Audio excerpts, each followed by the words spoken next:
Hey guys, and welcome to a new Dungeon Defenders 2 video. I'm your host Mr. Peter, and say hello to our newest hero, the Mercenary. He's been out for a few hours now and he's pretty fun to play as.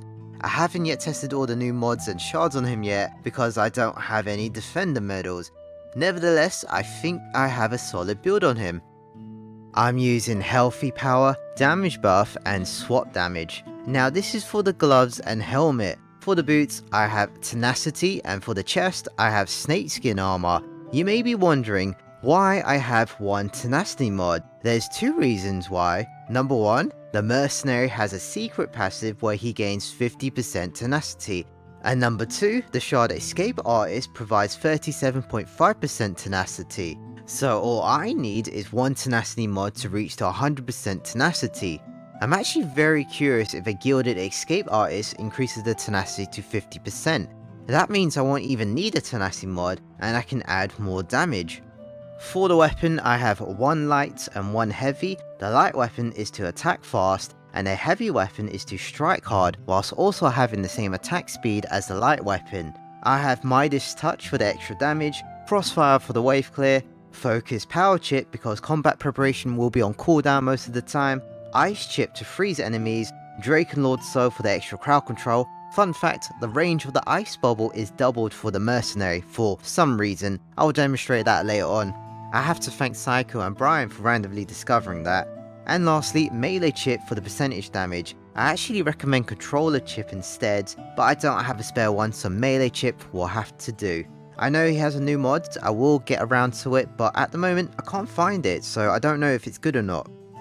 For the shards, I have Worm Scarf, Inspiration and Power of the Storms. I've tried the new shard bounty and it's not that great. Power of the Storms is more consistent.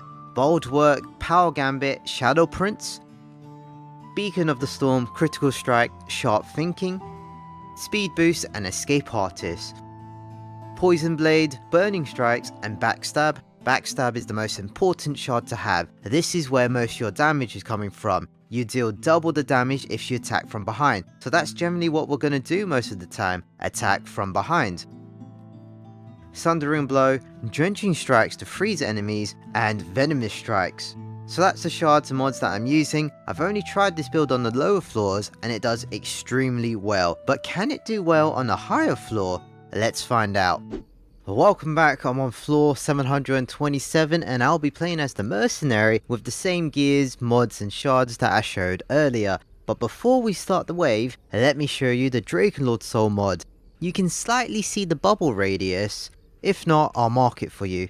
And if I switch over to the Mercenary, it's much bigger, to a point where it's double the range.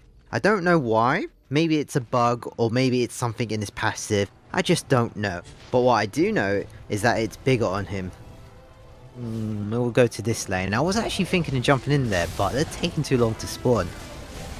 The playstyle for the Mercenary is to attack from behind. Remember, you deal double the damage when you attack from behind because of backstab, so really take advantage of the shard.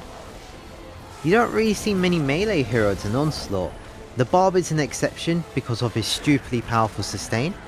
It's a lot easier playing as a range hero because you're playing safe whilst dishing out a lot of damage. Luckily for the Mercenary, he's got two weapons. That's 2 damage stats, 2 hero stats, 6 shards and 6 mods. So much in this belt. Ooh, that leaf ability. Oh, it's so good. Oh no! My unlock stick is broken. It just drifts to one direction, so wherever it takes me, I gotta follow it.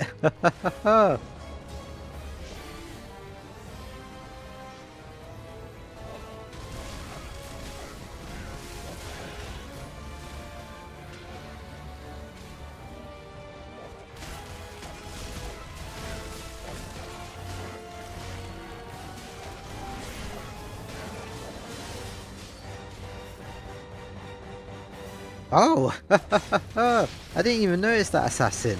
I must have accidentally froze it. And that, kids, is why you want Tenacity, to accidentally freeze assassins. So Tenacity is very necessary on this guy. That was perfectly splendid. So the Drakenlord is over there, and no other bosses. This is actually the perfect time to demonstrate this. I'm going to take my helmet off so I only have Tenacity on my boots and from Escape Artist to show you guys that you only need one Tenacity mod. I'm really sorry guys, but I accidentally knocked over my capture card and it has taken me a good portion of wave 2 to get it Oh, the Drakenlord. Like before, no helmet, just relying on one Tenacity mod and Escape Artist. Alright, let's do this. Okay, I've been given a second chance. How convenient.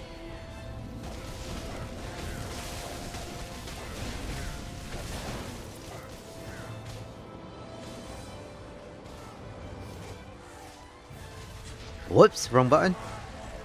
Yeah, I need to get used to the buttons. I'm looking like a giant ice popsicle. That means Tenacity is still working.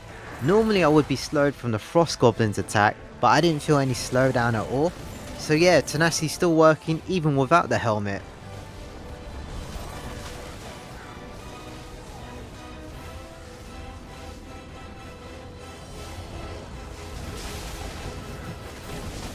Okay, what I'll do is go inside the Drakenlord's aura and see if he can freeze me. Let me squeeze in here. Oh my goodness, these goblins. But yeah, nothing's happening so far.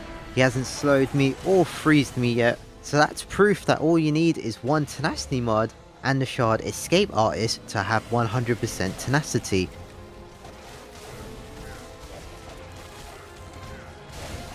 Look how convenient the freeze ability is. He can't do anything, he's constantly getting frozen.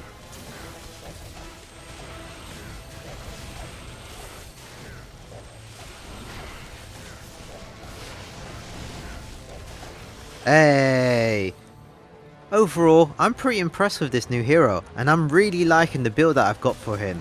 Crowd control is very necessary for this guy. Once you stun them, you can constantly stab them in the back and they can't do anything about it. If you want to try out this build, I'll write it down in the description down below. Thank you guys for watching. I hope you guys enjoyed this video. If you did enjoy this video, hit that like button and subscribe for more D2 content. I'll see you guys next time. Take care.